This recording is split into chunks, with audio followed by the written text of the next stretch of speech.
And that concludes our interview with CIA whistleblower John Kiriakou. Now, what's the lesson there? To me, there are a couple lessons that came up in the conversation. One is that we clearly had a change in the culture of the Central Intelligence Agency after 9/11, and based on the invasion of Iraq and the regime of Bush Cheney. And that was a change from a culture of intelligence and covert operations to one that John described as straight up militarization. He didn't use the word straight up, but a militarization of the Central Intelligence Agency and its function. Ironically enough, a militarization by two leaders, Bush and Cheney, who never served in the military during wartime. So there is that. So what's the deeper force? We talked about it a little bit with John Kiriakou.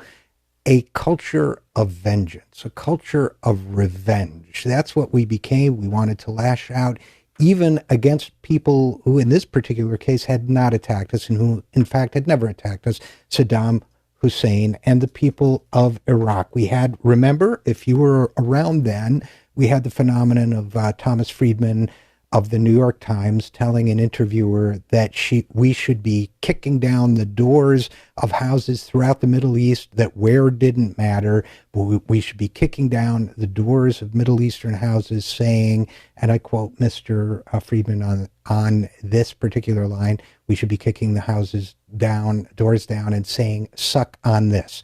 So this is the national mood as it has existed since then. To his credit, President Obama has tried to dial down on that particular form of bloodlust. He has dialed down or eliminated the torture and so on. However, Guantanamo is still open. He has accelerated the drone war with catastrophic blowback results for the United States and at the cost of much innocent death. And he has led a historic crackdown on whistleblowers, as CIA whistleblower John Kiriakou told us, 3 times as many prosecutions under the Espionage Act for President Obama's administration than all preceding administrations combined. Now, John Kiriakou, coming out of his prison experience, is addressing what might be called our internal gulag of the American prison system, which does not prevent crime. Otherwise, we would not be seeing crime at current levels. It's a wrong way to address our social ills, just as our torture program and our invasion of Iraq was the wrong way to address terrorism. Now, what much less to create military security in Iraq. As we've seen, our Iraq policy did the opposite. Our Iraq policy led to the rise of ISIS. Now, what do we do about that?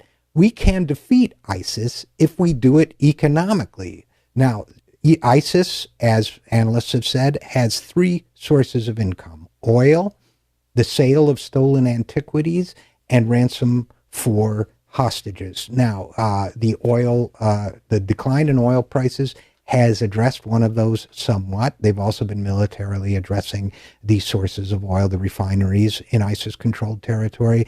Now, without getting into the details of it, we could certainly crack down on the antiquities market. Ransom is a complex moral issue. But the fact is, we can defeat ISIS using economic forces. What's holding us back from doing it? Economic forces, specifically the economic forces at work here in the United States, from defense contractors and from the many other people who, within the defense industry and what you might call the national security industrialization complex, are getting wealthy by exactly the approach we're taking now, throwing huge amounts of money at defense contractors, throwing huge amounts of money into the building of weapons, into the creation of invasive national security state techniques, and so on. Economics could defeat ISIS if we could defeat the perverse economics at work in our own government, which allows generals to take wealthy, high-paying positions at defense contractors or former intelligence agency leaders from taking high-paid positions in the national security industrial complex. We have an economic problem and a moral problem. It needs an economic solution and a moral solution. I am Richard RJ Eskow, and this is The Zero Hour.